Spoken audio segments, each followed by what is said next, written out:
Hello friends, welcome to the new episode of my channel. আমি মৈনাক আর আপনারা দেখছেন Mainak explained YouTube channel. তো তোমরা ইতিমধ্যে ব্যাপারটা সম্পর্কে অনেকে জেনে গেছো যে আরজি কর মেডিকেল কেসের যে ঘটনাটা নিয়ে, ডক্টর খুন নিয়ে যে ঘটনাটা চলছে, মহিলাদের জাস্টিস পাওয়া নিয়ে যে ঘটনাটা ইতিমধ্যে সোশ্যাল মিডিয়াতে যেটা নিয়ে সরব হয়েছেন প্রত্যেকে, সেটা নিয়ে আজকে মুখ খুলেছেন কিন্তু সুপারস্টার জিৎ এবং সুপারস্টার অঙ্কুশ হাজরা।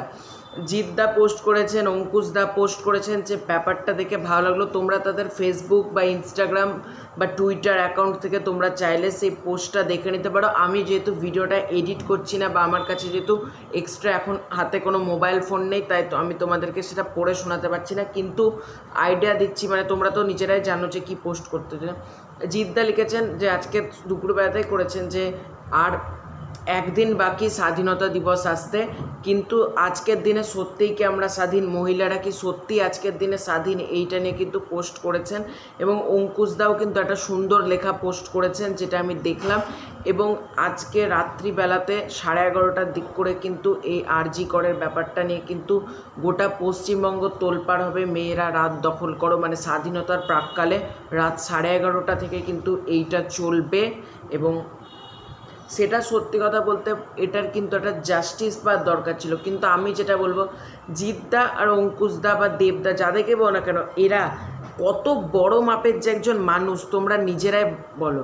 আজকে এইভাবে এই ব্যাপারটাকে নিয়ে কিন্তু ওনারা সরব হয়েছে। ওনারা চাইলেই কী করতে পারতো, এড়িয়ে যেতে পারতো, কিন্তু ওনারা কিন্তু প্রত্যেকে ব্যাপারটাকে নিয়ে সরব হয়েছেন। আজকে জিৎদা সোশ্যাল মিডিয়ায় অ্যাক্টিভ অতটা থাকেন না, তার জন্য জিৎদাকে কত কথা শুনতে হয় না। যে বাংলাদেশের ব্যাপারটা নিয়ে জিৎদা একটু লেটে পোস্ট করেছেন, সেটার জন্যও কিন্তু জিৎদাকে প্রচণ্ড কথা শুনতে হয়েছে, যে জিৎদা হ্যান না তেন।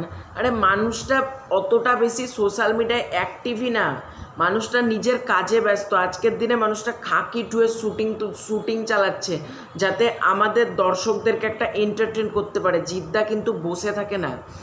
যে জিৎদা যদি কখনো শুটিং অফ থাকে, জিৎদা গল্প শোনে, স্ক্রিপ্ট শোনে, যে কোন স্ক্রিপ্টটা করা যায়। জিৎদা প্রতিনিয়ত নতুন স্ক্রিপ্ট শোনে, নতুন আইডিয়া ভাবে, যে এই আইডিয়াটা কীরকম। বাংলাতে তো আমরা দেখি নতুন জিনিস সচরাচর জিৎদা নেই, সেটা ভাবে জিৎদা যে নতুন কি করা যায়, এবার বাংলা ইন্ডাস্ট্রিকে নতুন কি দেওয়া যায়। এটা কিন্তু জিৎদার একটা মাইন্ডে আছে, ঠিক আছে। এবং অঙ্কুশ দাকেও কিন্তু আমি সেম কথা বলবো। অঙ্কুশ দা মির্জা সিনেমা করার পর থেকে তার জনপ্রিয়তা আরও বেড়েছে। মানে তার জনপ্রিয়তা আমি কথা এইখানে থাকলে আকাশ ছোঁয়া তার জনপ্রিয়তা।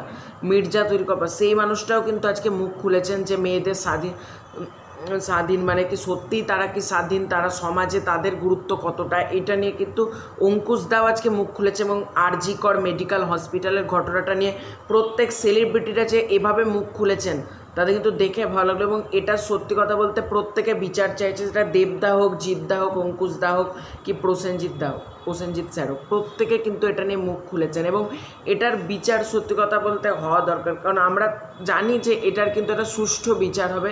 কারণ যখন থেকে আমরা শুনেছি মাননীয় মুখ্যমন্ত্রী মমতা বন্দ্যোপাধ্যায় এটার সঙ্গে ইনভলভড হয়েছেন, এটা নিয়ে তিনিও মুখ খুলেছেন। তো উনি উনি পশ্চিমবঙ্গ রাজ্যে একজন মুখ্যমন্ত্রী, ওনার দায়িত্ব কিন্তু অনেক। উনি কিন্তু ওনার ওপর আমাদের সম্পূর্ণ ভরসা রয়েছে যে উনি যখন এই কেসটার মধ্যে মানে মুখ খুলেছেন, আমরা কিন্তু একটা ভালো কিছু এবং অপরাধীদের কিন্তু আমরা বিচার পাবো, ঠিক আছে। মানে আরজি কর মেডিকেল কেসে দোষীদের কিন্তু বিচার পাবো। এবং মমতা বন্দ্যোপাধ্যায় মাননীয় মুখ্যমন্ত্রী তিনি জানিয়েছেন দোষীদের কিন্তু কঠোর থেকে কঠোরতর শাস্তি হবে এটার জন্য।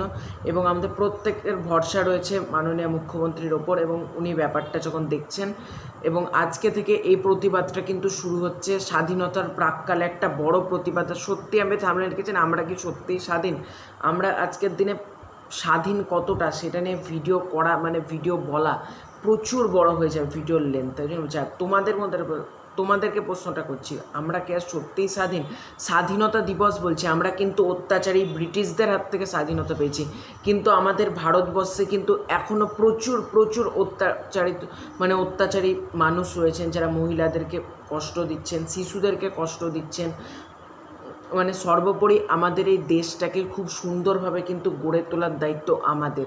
সেটা নিয়ে প্রত্যেক সেলিব্রিটিরা যেভাবে মুখ খুলেছে তাতে প্রত্যেককে আমি একটা স্যালুট জানাতে, সেটা দেবদা হোক, সেটা জিৎদা হোক, অঙ্কুশদা হোক, যে সেলিব্রিটি আছে, অনেকের নাম হয়তো আমি নিতে পারছি না কারণ প্রচুর জন পোস্ট করেছে এই ব্যাপারটাকে নিয়ে। তাই আমি বলতে চাই যারা পোস্ট করেছেন প্রত্যেককে একটা স্যালুট এবং একটা নমস্কার জানাই। এবং স্বাধীনতার প্রাক্কালে কাল থেকে একটা নতুন আমরা দেশকে আমরা যেন পাই, যে আমাদের স্বাধীন ভারত, কালকে ভারতবর্ষের স্বাধীনতা দিবস, সেটা যেন খুব ভালোভাবে আমরা সেলিব্রেট করতে পারি, মানে খুব ভালোভাবে মানে পালন করতে পারি এবং আমরা প্রতিজ্ঞা নিই যেন আমরা সুষ্ঠুভাবে আমরা দেশটাকে গড়ে তুলব। তো এটাই ছিল আজকের ভিডিওটা তোমাদের যদি ইনফরমেটিভ মনে হয় লাইক করতে পারো, শেয়ার করতে পারো, চ্যানেলে নতুন হয়ে থাকলে চ্যানেলটা সাবস্ক্রাইব করে দাও, কমেন্ট করে জানাতে পারো তোমাদের ওপিনিয়ন। খুব শীঘ্রই দেখা হচ্ছে একটা ইন্টারেস্টিং ভিডিও, ততক্ষণ বাই বাই।